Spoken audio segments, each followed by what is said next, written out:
यत्कृपातमहं वन्दे परमानन्दमाधवम् श्रीमन्मदनगोपालं वृन्दारं पुरन्दरं श्रीगोविन्दं प्रपद्येऽहं दीनानुग्रहकारकम् वन्दे मुकुन्दमरविन्ददलायताक्षम् कुन्देन्दुशङ्खदशनं शिशुगोपवेशम् इन्द्रादिदेवगणवन्दितपादपीठम् वृन्दावनायमहं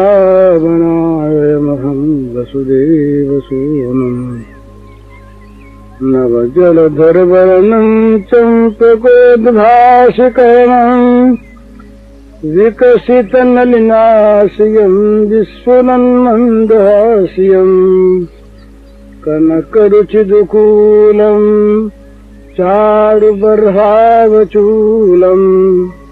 कमपि निखिलसारं नौमि गोपीकुमारं वंशीविभूषितकरान्नयनीरदाभात् पीताम्बरादनुनबिम्बफलाधरोष्ठात् पूर्णेन्दुसुन्दरमुखादरविन्दनेत्रात् कृष्णात् परं किमपि तत्त्वमहं न जाने ध्यानाभ्यासवशीकृतेन मनसा तन्निर्गुणं निष्क्रियम् ज्योति किंचन योगिनो यदि परम पश्यन्ति पश्यन्तु ते अस्माकं तु तदेव लोचन चमत्काराय भूयाचरम् कालिन्दी पुलिनेषु यत्किमपि तन् नीलं महो धावति श्री राममय सब जग जानी करऊं प्रणाम जोरि जुगबानी। कई पन्ने आज भी मिल गए, कई पन्ने मिल गए तरफे, तो इनमें से जिसका कोई उत्तर आ जाए, अपना समझ में न आ जाए तो समझने के नहीं आया। एक बड़े सुंदर दो श्लोक हैं गोकर्ण जी के भागवत महात्म्य में, उनमें से एक लाइन पर कुछ कहना है। वैराग्य राग रसिकोधर भक्त निष्ठ। एक प्रश्न है वैराग्य के संबंध में, ये विचित्र बात कही, वैराग्य राग रसिकोधर, जहाँ सारी रसिकता की समाप्ति हो जाती है वहाँ वैराग्य रस उत्पन्न होता है। जितने भी जागतिक रस हैं, ये सारे रस जहाँ सूख जाते हैं वहाँ वैराग्य है। विषयों में रसानुभूति भी रहे और वैराग्य भी कहा जाए तो नाम वैराग्य भले ही है, विराग होता नहीं, वो विराग है नहीं। तो समस्त जगत के इहलौकिक पारलौकिक समस्त विषयों में सर्वथा रस शून्यता का बोध, सर्वथा उनसे वितृष्णा हो जाना, ये वैराग्य। पर फिर इस वैराग्य में किस प्रकार का रस होता है, वैराग्य में किस प्रकार का रस होता है जिसका रसिक बनने के लिए कहा गया। वैराग राग रसिको भव, विराग रूपी राग के रसिक बन जाए। तो भोगों के तो रसिक हम सभी बने हुए हैं, चाहे रस शास्त्र का ज्ञान न हो, पर भोगों के रसिक बनकर और उनका व्यवहार करते रहते हैं। लेकिन विराग में एक रस है, वैराग्य में एक आनंद विशेष है, वैराग्य में एक राग है। ये उन्हीं को अनुभव है जो सचमुच वैराग्यवान महापुरुष होते हैं, हम लोग उनको तो अनुभव नहीं। तो ऐसा कहते हैं कि जहाँ तक विषयों में जरा सा भी अनुराग कहीं पर है, वहाँ तक दुख का नाश नहीं। जरा सा भी कहीं पर विषयानुराग किसी विषय में है जिसके द्वारा मन को, इंद्रिय को तृप्ति मिलती है, ऐसा कोई विषय चित्त को यदि खींचता है थोड़ा सा भी, थोड़े काल के लिए भी, तो जो वैराग्यमय सुख है उसका साक्षात्कार नहीं हुआ, वैराग्य प्राप्त नहीं हुआ। क्यों? वैराग्य का सुख यदि अनुभूत हो जाता तो विषय सुख की सत्ता रहती नहीं। विषय सुख और वैराग्य का विरोध है। विषय सुख की वृत्ति और वैराग्य का अनुभव, इन दोनों में परस्पर बड़ा विरोध है। तो जहाँ वैराग्य का पूर्ण उदय है वहाँ पर विषय सुख की सत्ता नहीं, और जहाँ विषय सुख नहीं वहाँ विषय में आसक्ति नहीं। आसक्ति होती है किसी न किसी सुख की भ्रांति से। तो जहाँ विषय सुख नहीं वहाँ विषयासक्ति नहीं, और जहाँ विषयासक्ति नहीं वहीं विषय से पूर्ण विराग सिद्ध होता है। तो उस पूर्ण विराग में एक इस प्रकार का सुख है कि उस सुख के रस का जिनको अनुभव हो जाता है, इनको दूसरे सारे सुख, इंद्रलोक ब्रह्मलोक तक के सारे भोग उनकी दृष्टि में नगण्य हो जाते हैं, तुच्छ हो जाते हैं। सत्य ही है। तो कल या परसों अपने बात हुई थी, इस पर किसी ने कहा, पीछे बातचीत थी कि विषयों में, भोगों में नल बुद्धि, विष बुद्धि, ये कैसे कह दी, ऐसी कुछ बात। तो सचमुच एक चीज है ये, भोगों में जहाँ तक महत्व बुद्धि है, भोगों में जहाँ तक एक मूल्य का एक इस प्रकार का भाव है कि ये मूल्यवान वस्तु है, वहाँ तक भोगों का बाह्य त्याग होने पर भी भोगों की महत्ता का त्याग नहीं होता। एक राजा ने राज्य छोड़ करके जंगल में निवास किया।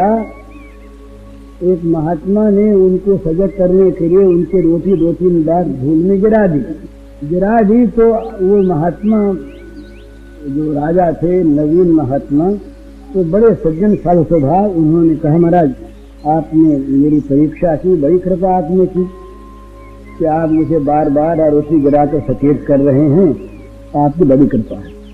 इस पर भी फिर रोटी गिरा दी।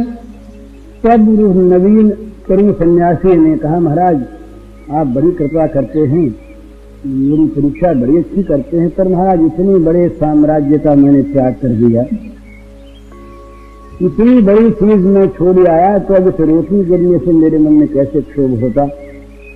तो वृद्ध महात्मा जी ने हंसकर कहा, इसीलिए रोटी गिराई है भैया मैंने, तो तुमको अभी राज्य त्याग की स्मृति है, और राज्य का इतना बड़ापन, राज्य का महत्व तुम्हारे मन पर अभी अंकित है, इसलिए इस त्याग का भी त्याग करना चाहिए। ये जहाँ तक त्याग में कोई त्यागी रहता है, अहंकार करने वाला, वहाँ तक पूर्ण त्याग नहीं होता। मैंने त्याग किया, मैंने कर्म का परित्याग कर दिया। इस प्रकार अहंकार एक नवीन कर्म का सृजन कर देता है। वहाँ पर कर्म में तो अहंकार ही कारण होता है, मैंने किया। और जहाँ पर वो त्याग किया, इस त्याग की वस्तु में महत्ता का बोध है, बड़ी भारी वस्तु का त्याग कर दिया। तब तक उसकी महत्ता का त्याग नहीं हुआ, मन से उसकी महत्ता बनी रह गई, मिटी नहीं। लेकिन जहाँ मल बुद्धि, विष बुद्धि से त्याग होता है, वहाँ त्याग की महत्ता नहीं रहती। विपत्ति कटी, एक पेट साफ हो गया, मल निकल गया, अथवा विष कभी मार देता, वो विष छूट गया, इस प्रकार की बुद्धि होती है। असत्ता न होने पर भी दो ही बात है, विषयों की सत्ता नहीं, और यदि है तो दुख रूप। यदि है तो दुखालयम अशाश्वतम अनित्यम असुखम, ऐसा है। और नहीं सत्ता नहीं, तो सत्ता नहीं के बाद छोड़ दें तो जहां सत्ता है वहां विषय दुख रूप है, ये बात मानिए।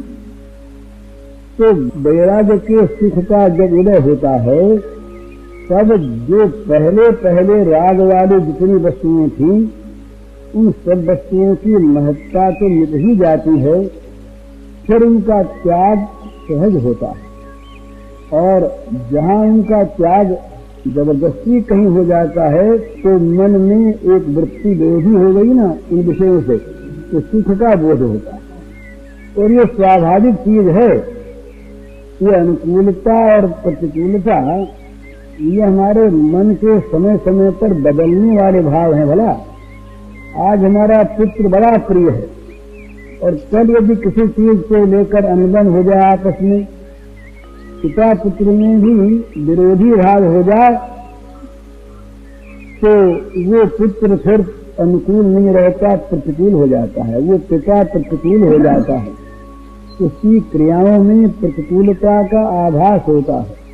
तो इसलिए जब भावना बदल जाती है, विषयों में सुख नहीं दुख है, विषय ये सुख देने वाले नहीं, मुक्त करने वाले नहीं, जेल में डालने वाले हैं, बांधने वाले हैं, इनका संपर्क शांति का भंग करने वाला है, शांति का आनयन करने वाला नहीं। इनके संग से जीवन बर्बाद हो जाएगा, जीवन में उन्नति नहीं होगी। इस प्रकार जहां भावना बदली वहीं मन का भाव बदला, रूप बदला। मोटी बात, एक जमाना हिंदुस्तान में ऐसा था अंग्रेजी राज्य में कि उसमें विलायती नाम का महत्व था। तो अनार भी विलायती, सेब भी विलायती, कपड़ा विलायती, विलायती न होने पर भी विज्ञापन में लिखे थे ये विलायती चीज है। विलायती चीज के नाम से गौरव होता, बड़ी प्रिय होती। और वो स्वदेशी युग आया, भाव पलटा, विलायती के नाम से लोगों में घृणा पैदा हो गई। और विलायती चीज भी अगर किसी को बेचनी हुई तो बेईमानी से देशी कैसे बेचने लगा, नहीं बेची। जेल जाना बहुत बुरी चीज, भाई ये दागी हो गया, जेल गया हुआ है। और वही गांधी जी के युग में उन्होंने इस प्रकार की एक प्रवृत्ति की, ऐसा भाव बदला कि लोग इच्छुक हो गए जेल जाने के लिए और उसमें गौरव का बोध करने लगे, आकांक्षा करने लगे, हमें देश के लिए जेल जाना पड़े, हमारा सौभाग्य है। तो क्या बात है, ये प्रतिकूलता अनुकूलता भाव के अनुसार बदलती रहती है। तो जब कभी किसी सद्भाग्य से, भगवत कृपा से, संत कृपा से, शास्त्र कृपा से, सत्संग से विषयों के प्रति भाव बदल जाता है कि ये अच्छी चीज नहीं, बुरी चीज, इनका सेवन उठाने वाला नहीं, गिराने वाला। तो फिर यथार्थ उनके प्रति प्रतिकूलता की भावना जाग उठती है और उसमें उनका परित्याग सहज और सुखमय होता है। फिर वो बहुत बड़ी बड़ी उसके लिए त्याग की तैयारी नहीं करनी पड़ती और न उनके त्याग का कोई दिखावा होता है। हम लोग जो रोज अपनी विपत्ति का सहज त्याग करना चाहते हैं, किसी को दिखाते हैं क्या? बीमार हो गए, डॉक्टर से दवा लेते हैं, इलाज करवाते हैं, अच्छा करते हैं, ये ढिंढोरा पीटते हैं क्या? कुछ नहीं। अपनी प्रतिकूलता का परित्याग करना मनुष्य की स्वाभाविक इच्छा है और उसके परित्याग में सहज भाव है और उसके परित्याग में, उसके मिट जाने में सुख है। तो उसमें जो सुख है वो किसी दूसरे महान सुख की अपेक्षा से है। तो महान सुख जो होता है वो होता है विराग में। वो सुख का हमें अनुभव नहीं है ना, इसलिए हम लोग इस बात को जानते नहीं कि विराग में भी कोई सुख है। विराग में कोई सुख है इस बात की हम लोगों को कल्पना नहीं। हम लोग तो सुख को आंकते हैं सांसारिक वस्तुओं के ऊपर। जिसके पास बढ़िया कपड़ा वो सुखी, जिसके पास कम कपड़ा वो घटिया कपड़ा वो दुखी।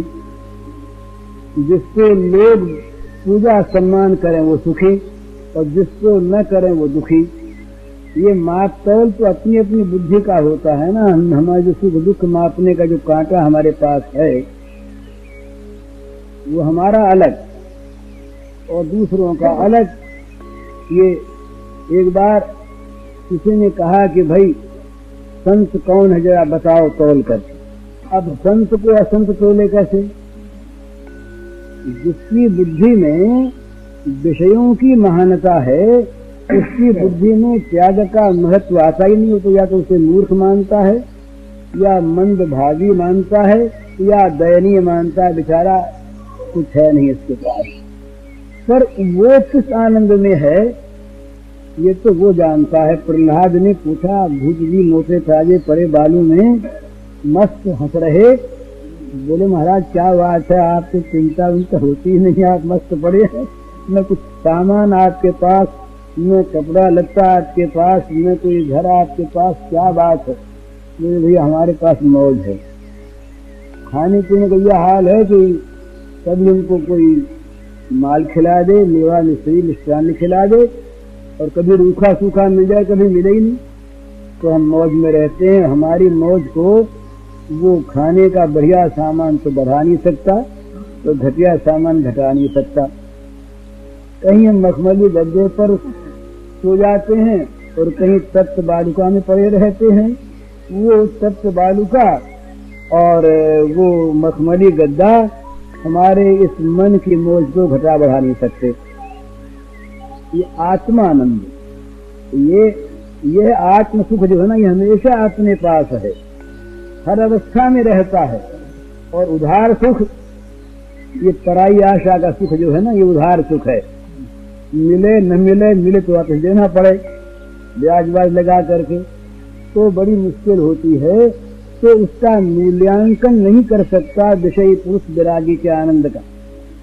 तो कहा भाई कैसे तोले? तो वो तोलेगा इस बात पर।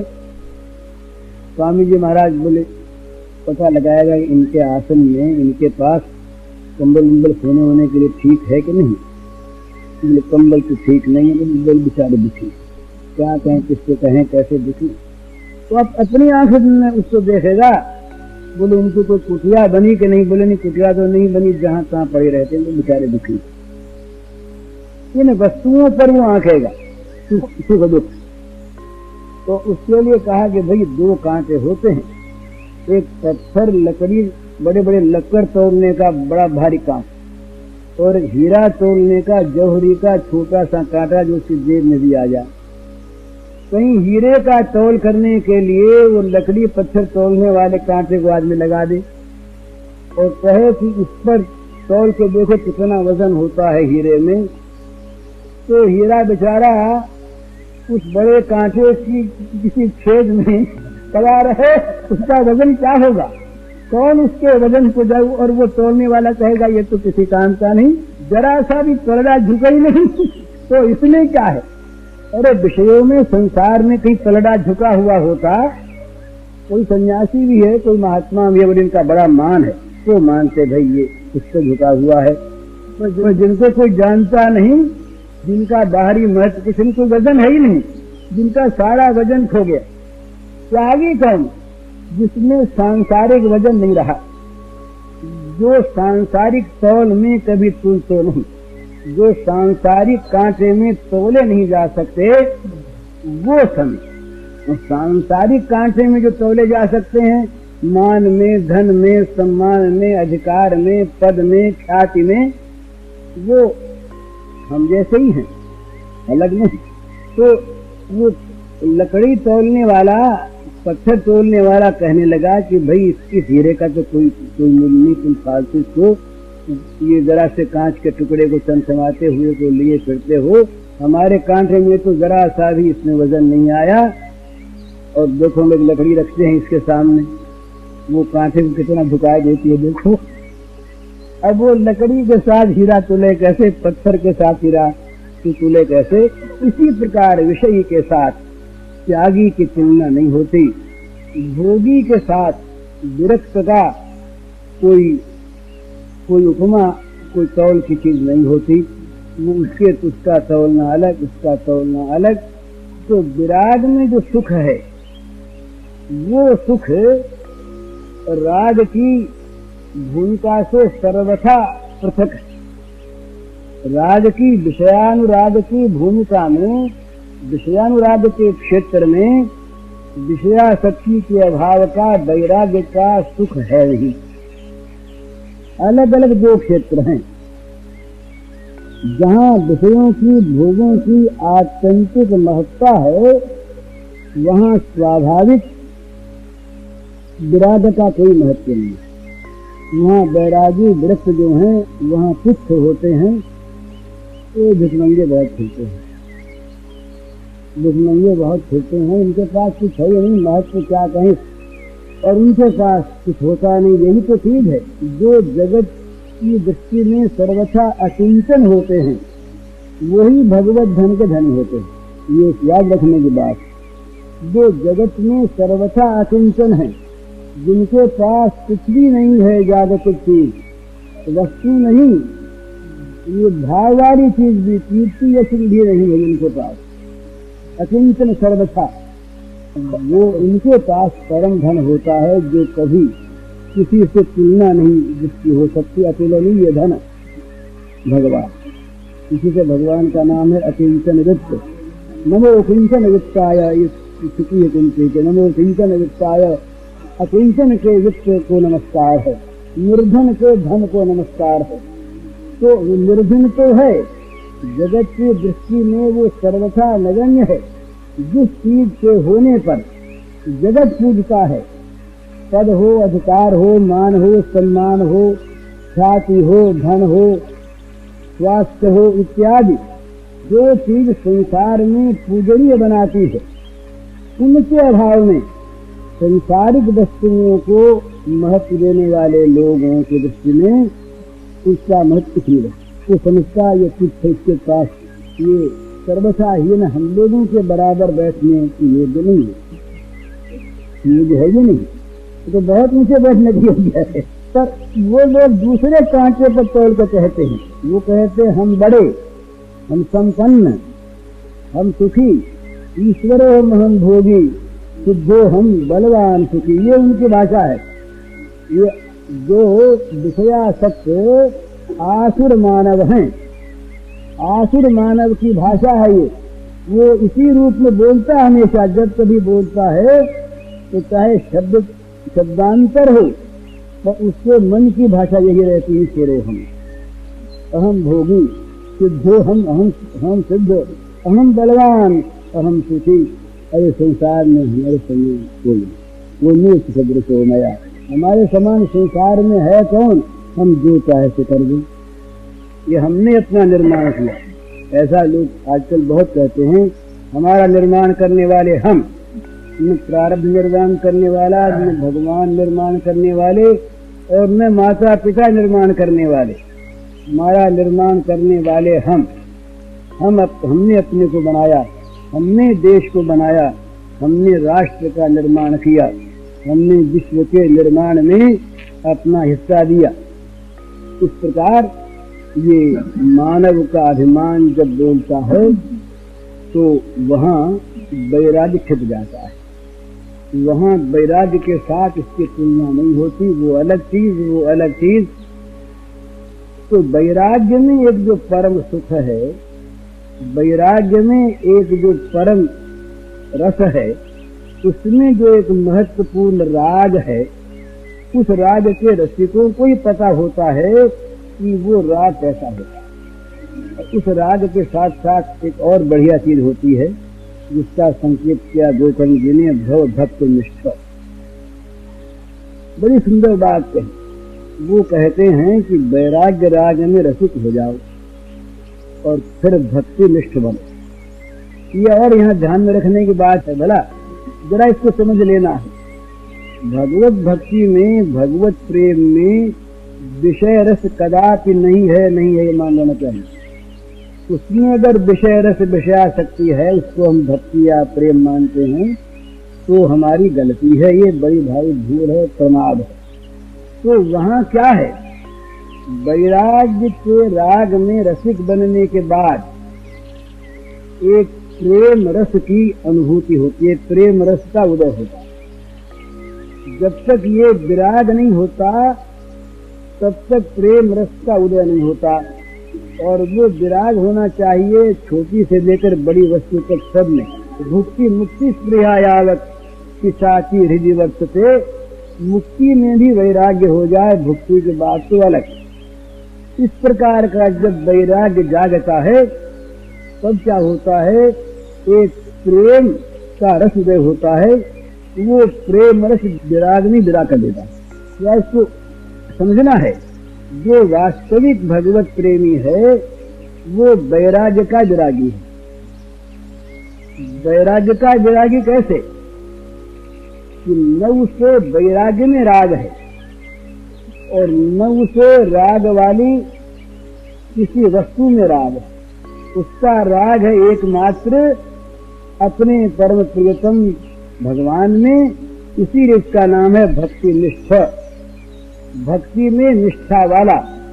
तो वहां पर यदि उस भक्ति निष्ठ प्रेमी को यदि कह दे श्री श्याम सुंदर कि तुम बढ़िया कपड़ा पहन के आ जाओ, तो उसको उस वैराग्य की के बाहरी स्वरूप में कोई भी महत्ता नहीं जगती, तो उसके त्याग की भी कोई महत्ता नहीं है।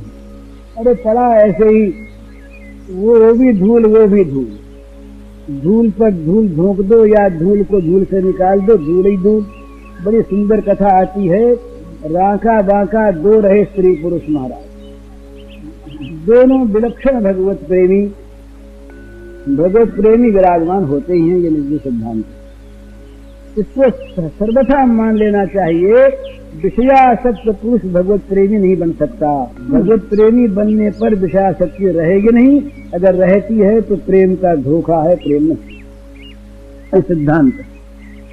तो वो रांका बांका दो स्त्री पुरुष ये रहे नामदेव के शिष्य। नामदेव जी से भगवान की कुछ भूली मिली रहती, इसमें आश्चर्य नहीं करना चाहिए। भगवान तो सबके हैं, जो उनसे बोलना चाहते हैं उनसे बोलते भी, नहीं बोलना चाहते उनको बोलने वाला नहीं मानते, उनसे नहीं बोलते। जो भगवान को निर्वाक मानते हैं, बोले गूंगे भगवान है हमारे तो बोलते नहीं, उनसे नहीं बोलते। बोले हमारे भगवान तो पंगु हैं, कहीं चल फिर नहीं सकते, तो उनके पास चल के नहीं आते।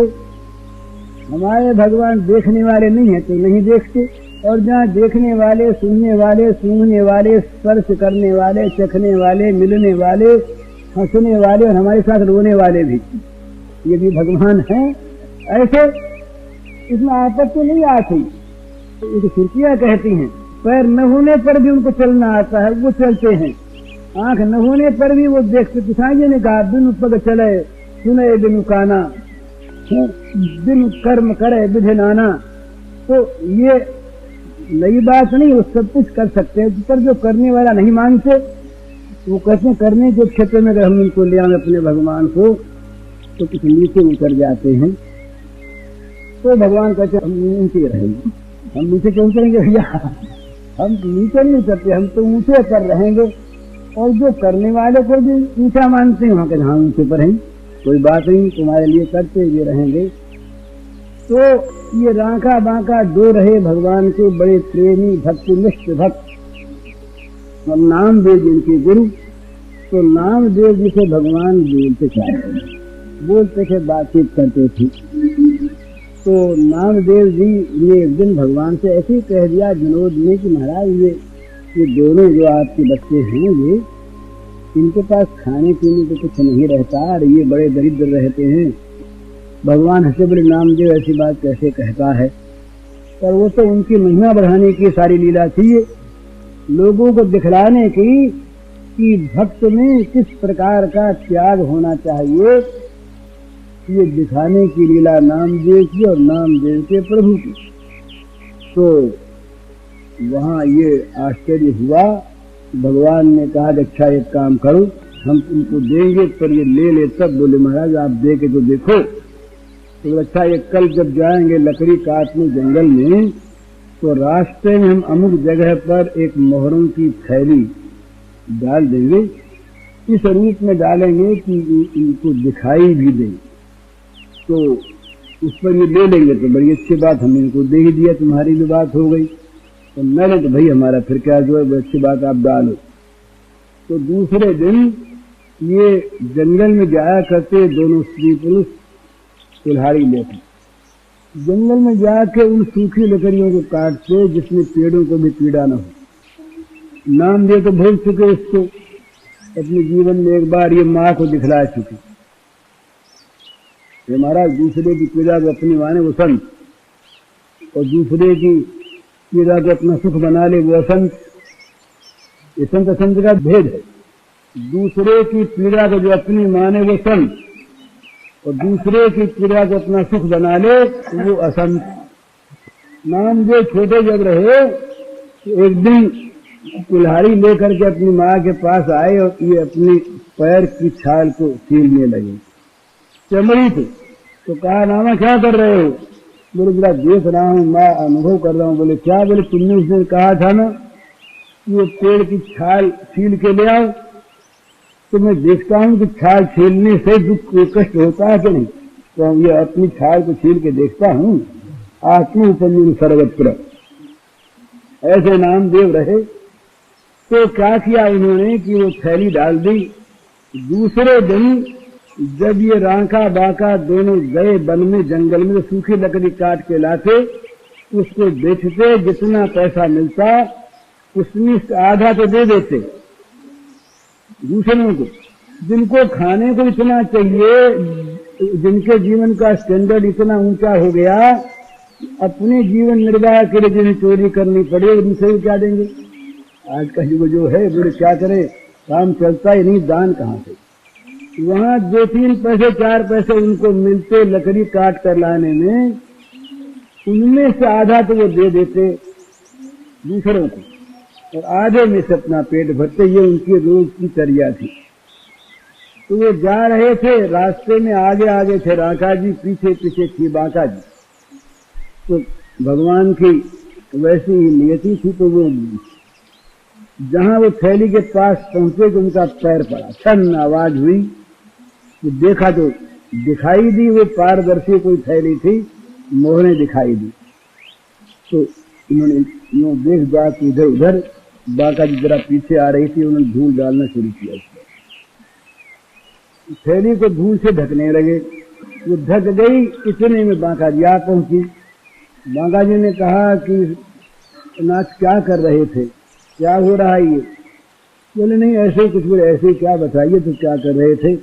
बोले यार मोहरों की थैली थी, उसको मैं ढक रहा था, इसलिए कि तुम पीछे से आ रही हो और कहीं मन में आ जा। उसने कहा महाराज ये धूल पर धूल डालने से क्या लाभ हुआ? ये धूल पर धूल क्यों डाली आपने? मतलब ये कि उनकी बुद्धि में मोहरों की थैली तो थी धूल डालने लायक, पर इनकी दृष्टि में तो मोहर थी नहीं, धूल ही थी। कि धूल के त्याग करने में क्या महत्ता बताइए? तो ये कहे कि हमने बड़ा त्याग किया। अरे क्या त्याग किया? धूल पर धूल डाल दी, धूल थी ही। तो संत को विराग में क्या सुख होता है ये संत जानता है। इससे आगे जाकर जो भक्तिनिष्ठ होता है वो महापुरुष वैराग्यवान, तब ये रांका बांका की भांति उनमें एक इस प्रकार का प्रेम रस का उदय होता है। उस रस सागर में वो निरंतर सदा सर्वदा डूबे रहते हैं, निमग्न रहते हैं। उससे फिर वो निकलते नहीं। प्रेम सागर में डूबा हुआ कोई फिर उछलता नहीं, बाहर नहीं निकलता। ये ललित किशोर जी ने कहा। उनका हमने कभी किसी को देखा ही नहीं जिसमें डूब गया और फिर वो बाहर में निकला हो, ऐसा हमने नहीं देखा, बाहर नहीं उछलते देखा। तो ये जहां वैराग्य वास्तव में जागृत होता है वहां पहले पहले तो क्या होता है, और जीवन में ये चीज आनी चाहिए, नहीं आती हम लोगों के जीवन में, नहीं आई, ये एक अभाग्य है। जीवन में एक चीज ऐसी आनी चाहिए जहां भोग बुरे लगे, जहां भोग सुहावे नहीं। जहां इनको देख करके भागने की इच्छा हो, और हो जाता महाराज। ये रुपया रुपया धन ऐसी चीज है। जो रहे राजपूत भाई रहे, बोले कमाने चलें, तो राजस्थान में ऊंट रहे, वो एक ऊंट पर दोनों भाई सवार हुए और कहा कहीं जा करके विदेश में कमाएंगे। ऊंट पर सवार होकर दोनों भाई चले, जा रहे थे जंगल में। सामने से दौड़ते हुए राम सुखदास जी आए। अरे बोले भागो भागो, वापस चले जाओ। इनका क्या? बोले डाइन बैठी आगे, खा जाके डाकिन बैठी है। कोई सन्यासी आए, सन्यासी का नाम सुखदास जी, ये क्या नाम? उनका नाम सुखदास जी, क्या है? तो कहा भाई, विरक्त थे कोई, कहा भाई जाओ दौड़ जाओ, वापस लौट जाओ, डाकिन बैठी है आगे, खा जाएगी डाकिनी वो। जरा सा उनको को रुका। बोले क्या बताओ? बोले नहीं, इतनी फुर्सत नहीं है, वो शायद डाकिन ही तक आ जाए, हम तो भागते। तो वो डाकिन के डर से संत जी तो भाग गए। इन्होंने थोड़ा सा इस पहले डरे ठहरे, फिर सोचा कि अरे हम लोग तो राजपूत हैं और हमारे हाथ में ये बंदूकें हैं और हमने भगवान ने साहस दिया है, बल दिया है, तो डाइन हमें खा जाएगी। नहीं, चलो आगे है क्या, देखेंगे डाइन को, कौन सी डाइन बैठी। चल दिया आगे जा करके एक जगह पर पहुंचे, एक स्थान में, तो वहां महाराज मोहरों की भरी थैलियां और इन पर लिखी हुई गंती, 2 थैलियों में 10,000 मोहर। बोले बड़ा संत बनता था। अब पता लगा कैसा संत है। हम लोगों को धोखे में डाल रहा था कि ये न जाए आगे, तो स्वयं को सवारी लाने गया है। जैसे अपनी आंखों से तो देखें, आदमी कैसे देखे दूसरे को, ये कैसा है। एक महात्मा रहे, वो महात्मा अपना जंगल में रहते और भगवान का ध्यान किया करते, एकांत में, बड़े अच्छे निष्ठ पुरुष थे। तो चांदनी रात थी, चांदनी रात में वो बाहर कुटिया से आ गए। रास्ते में बड़ी सुंदर रात्रि, सुनसान जंगल, कोई था नहीं वहां पर, एकांत सर्वथा। वो भगवान का ध्यान करने लगे, निमग्न हो गए थे। अब दैव की बात, थोड़ी देर में चोर डाकू वहां उधर से निकला। उसने देखा कि आंख मूंदे ये बैठा है, वो हमारी जैसा है, कोई हेर में बैठा है, तो वो भी बगल में बैठ गया। बगल बैठ से आंख मूंद ली। अब वो तो था ध्यान मग्न। अब इसने तो आंख मूंदी थी, अब इसकी आंख बंद कैसे रहे? तो बार बार आंख खोले, देखो, फिर उसकी आंख बंद, फिर आंख खोले, फिर उसकी आंख बंद। तो अब उससे कितनी देर तक बेचारा धीरे धीरे रखता रहा नहीं गया। अरे बोले आंख खोल। अब वो जागा नहीं, ध्यान मग्न था। तो बड़े जोर से बोल करके और यूं पकड़ के बांह उसको यूं झकमगाया, तो आंख खोल दी, ध्यान छूट गया। तो बोले भाई क्या बात है, कितनी देर में कौन आने वाला है? महात्मा ने कहा कि कौन सी देर में आने वाला, हम तो समझे नहीं। अरे बोले तुम समझे नहीं, हम सब समझे, तुम हम दोनों एक, हम हमसे कुछ बातें हो, जैसे तुम वैसे हम, अपना हिस्सा रहा और हम तुम्हारी सहायता करेंगे। लूटने उठने में कहीं कुछ हथियार, हम हथियार चलाना जानते हैं, हम तुम्हारी सहायता करेंगे। और देखो हमारे पास हथियार नहीं, मजे में काम होगा। अब वो बेचारा संत समझे नहीं। संत ने कहा भाई बात क्या है, तुम क्या कह रहे हो? बोले बस ये सब। अरे बोले हम सजाती जब मिल गए तो छिपानी कौन सी बात है, तुम बड़े गड़बड़ आदमी हो। वो बेचारा समझा, तो आज तुम क्या बात है? तो उसने कहा कि देखो बात क्या है, अब तुम साफ कहलवाते हो हमसे, कितनी रात में अकेले में कोई आदमी आकर जंगल में बैठता है क्या, बिना किसी मतलब के? तो तुम यहाँ जंगल में आके बैठे हो आम रास्ते पर, तो जरूर ऐसी बात, हम लोग तो हमेशा करते हैं, आम रास्तों पर रात को बैठ जाया करते हैं और राहियों को लूट लिया करते हैं, इसलिए तुम बैठे हो। तुम अपने मुंह को हमारे मुंह सुन लो। अब तुम्हारा हमारा हिस्सा रहा, हम तुम्हारी सहायता करें, तुम्हारी सहायता करो, आधा आधा रहा, तुम बताओ। उसने कहा भैया हम बात जानते नहीं, या कौन है तो हमको पता नहीं, हम तो भगवान का ध्यान कर रहे हैं। तो बोले हम भी यहाँ ध्यान हमने भी किया, असली बात तो जो है सो है ही। तो उसकी समझ में कभी आवे ही नहीं कि एकांत में आंख मूंद कर कोई अकेले में किसी लक्ष्य में न बैठकर कोई ऐसे ही बैठता भगवान भगवान को भजने, ये ध्यान में आवे ही नहीं। ये दशा हमारी है। हम संतों को तोलते हैं अपनी बुद्धि से, अपनी आंख से, अपने विचारों से हम तोल पाते नहीं। हमारा तो कांटा जो है वो तोलने वाला पत्थरों का। तो वो उसने समझा दोनों राजपूत भाइयों ने कि जरूर साधु जो है वो भी गया है हमारे वो किसी सवारी लाने के लिए, उनसे थेलियां उठती नहीं, तो हम लोग उनको धोखा दिया, उधर ज्ञानी पर अब तो हम तो आई गए, हम तो बुद्धिमान जो ठहरे, ऐसे मूर्ख थोड़े हैं। अब वो बोले अब खूब मजे में खाएं पिए और खा पी करके ले जाएंगे फिर थेलियों को मौज अपनी। तो भगवान ने कमाई आज ही दे दी, कहीं कमाना उमाना पड़ता। तैयार हो गए। अब तैयार होने के बाद बोले खाएं पिए, तो एक भाई ने कहा अच्छा तुम जाओ, गांव थोड़ी दूर पर है, कुछ खाने को ले आओ, हम बैठे यहाँ पर इनकी संभाल करते। वो गया, इधर ये रहा। अब रहते इसके मन में वो धन के संग ने पाप पैदा किया, कुसंग। अरे बोले 2 थैली 10,000 की और आधा ले लेगा, 5 ही रह गए। तो कोई ऐसी तरकीब करें कि जिससे 10 अपने आ जाए। तो जहां बुरी इच्छा पैदा हुई कि बुरी सलाह मन ने दी, ये करो, तो बुद्धि उपजी कुबुद्धि, ये सीधा काम है ना। बंदूक अपने पास है, बंदूक को भरकर तैयार रखे, जब वो मिठाई लेकर के सामने दिखे तो तत्काल दाग दे उसको।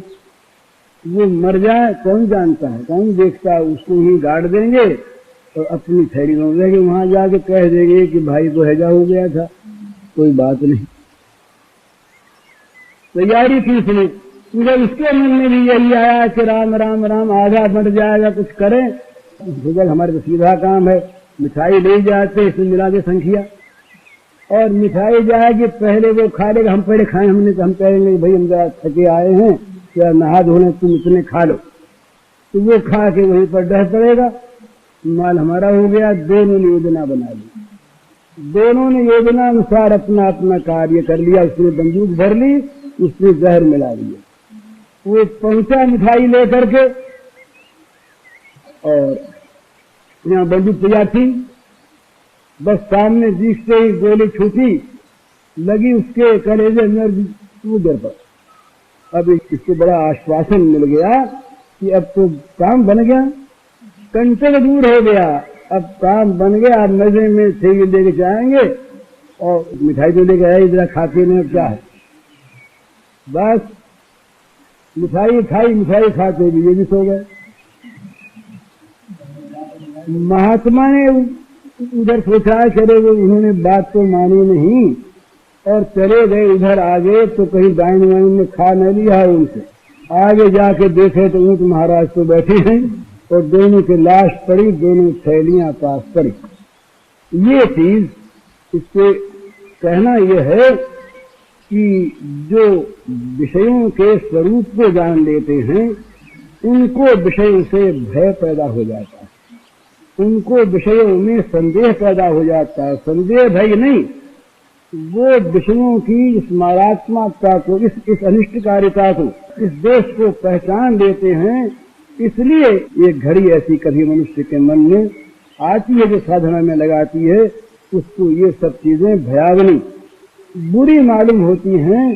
इनकी तरफ वो अपने मन को करना चाहता नहीं, बल्कि इनसे डरता है। ये छूट जाए तो बड़ा अच्छा, और जहाँ छूट जाती हैं वहाँ उसको आश्वासन मिलता है कि भगवान ने बड़ी कृपा की, नहीं तो मैं फंसा हुआ। कृपा ही करते हैं, कृपा करते हैं भगवान। अलग अलग कृपा के उनके तरीके होते हैं, जहाँ जैसी बीमारी हो वैसी दवा।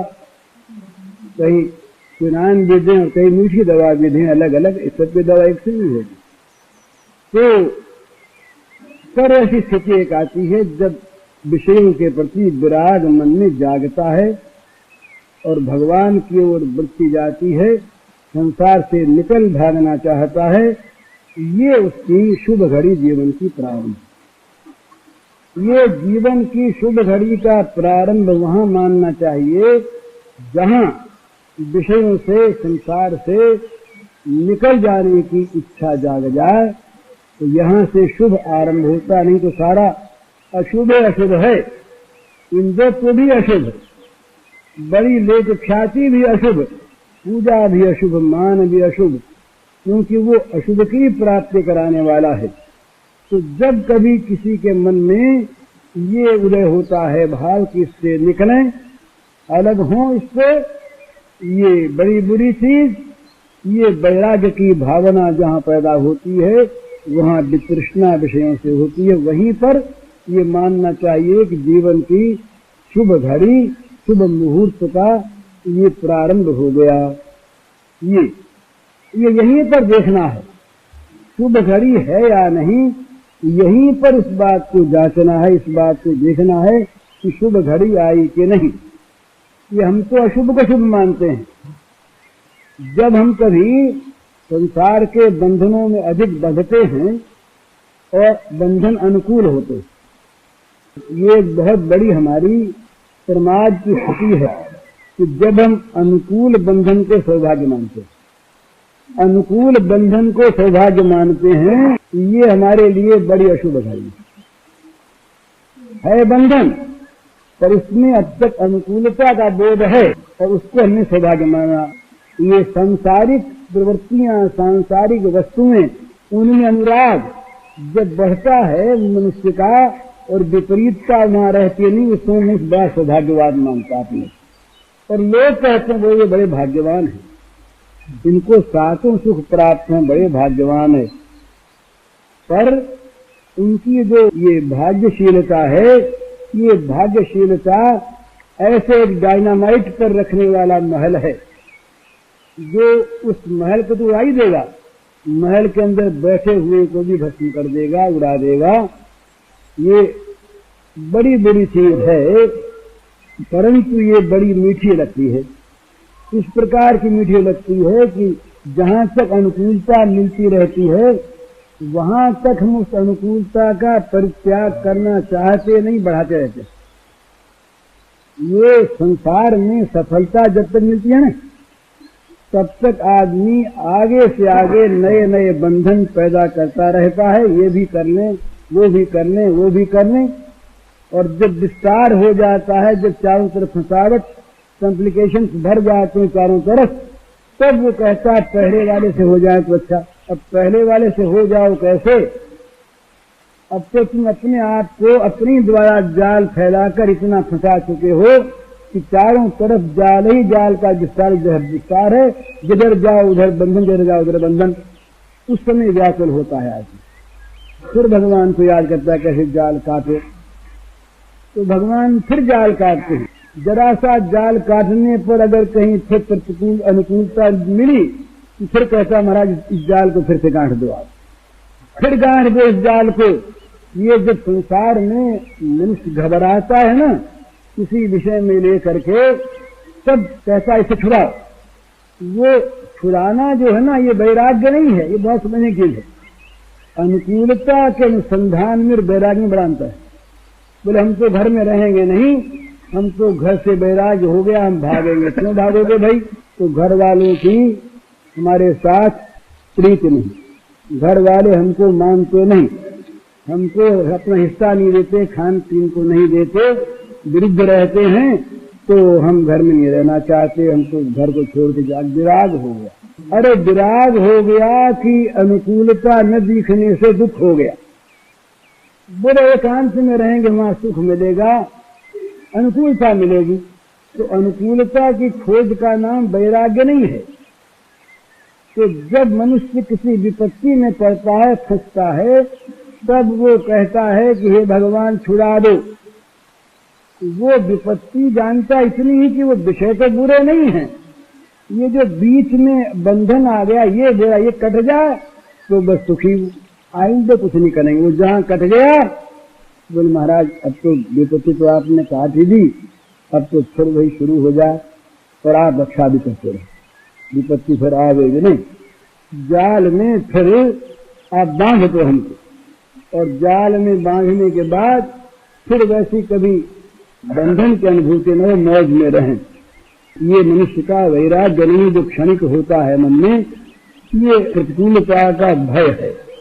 प्रतिकूलता से डर कर आदमी अनुकूलता को प्राप्त करना चाहता है, उसका नाम रख देता है वैराग्य। स्वाभाविक विषयों में विरक्ति जब होती है तब अपने आप विषयों से घृणा हो जाती है। जब तक सत्ता रहती है तब तक विषयों में घृणा होती है, विषय बुरे मालूम होते हैं। अपने भगवान के अतिरिक्त किसी दूसरे विषय को वो सुनना, जानना, कहना, मिलना ये नहीं चाहता। स्वाभाविक उसका मन उधर से हटा रहता है। जैसे किसी बुरी चीज को देख करके हमारा मन हट जाता है। जो मांसाहारी नहीं है वे लोग मांस के नाम से उल्टी कर देते हैं, नहीं सुहाता नाम। जो अत्यंत सत्यवादी हैं उनको कहीं असत्य बोलने का प्रसंग आ जाता है तो महाराज कांप जाते हैं, डर जाते हैं। युधिष्ठिर से जब कहा कि तुम जरा कह दो कि उसको थाना मारा गया तो कांप गया। युधिष्ठिर की कैसे कह दें, पर वो तो भगवान का संकेत था। वो क्या था उसमें भगवान जाने, उसकी समालोचना करने का हमको अधिकार नहीं। तो उनका संकेत था इसलिए, और वो भी फिर बड़ा जाल वाल रचा गया। वहां पर भी उन्होंने अब जा सत्य कहा। ये तो कही दिया कि मारे जाने वाला मनुष्य ही था, ये सिर नहीं। तुमने नहीं दिया दूसरी बात। हाँ सुंदर होगा। हाँ तो ये तो कही दिया पर उसको सुनने नहीं दिया। ये पॉलिटिक्स थी वहां पर। तो कहने का मतलब उसमें यह है कि जैसे सत्यवादी को असत्य खलता है, जैसे हिंदू को गोमांस खलता है, जैसे पतिव्रता को व्यभिचार खलता है, इसी प्रकार से विषय विरक्त पुरुष को विषय मात्र खलते हैं। वो सुहाते नहीं, भाते नहीं, उनकी ओर देखने से घृणा होती। तब फिर उनके त्याग में किसी प्रकार की महत्ता का बोझ नहीं होता। पिंड छूटा। आसक्त थी, आग से जल रहे थे, उस आग की लपटों से निकले, सौभाग्य हो गया। महत्व की वस्तु का परित्याग नहीं, आग की लपटों से निकल आए। जहर पी लिया था, ये जहर निकाल दिया, डॉक्टर ने हमारी रक्षा कर दी। इस प्रकार का भाव विषयों के अभाव में, विषयों के न रहने पर विरक्त के मन में आता। तब समझना चाहिए कि उसे विषय वैराग्य का एक हिस्सा मिला। इसके बाद भोग सत्ता नहीं रहती। भगवान की सत्ता के सामने भोग सत्ता मिट जाती है। फिर वो किसको त्यागे और किसको ग्रहण करे। वहां रह जाते हैं केवल अपने प्राणाराम भगवान, वही दिखते हैं। सब वस्तुओं में, तमाम जगत में ये हिंदू फिलॉसफी बड़ी भारी ऊंची।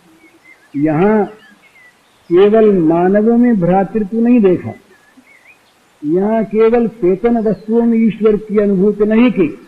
वस्तु मात्र में खंगायु मदन सलिम महीन च ज्योति सत्वानि दिशो द्रुमादीन त्रिसमुद्राधरे शिलिमित किंत भूतम प्रणमेदन्य। ये खंगायु मदन सलिम महीन च, आकाश, वायु, अग्नि, जल, पृथ्वी, ये दिशाएं, ये दुर्मलताएं, ये समस्त जीव, ये सरित समुद्र, ये सब के सब ये भगवान के शरीर हैं। सबको अनन्य भाव से प्रणाम करते हैं।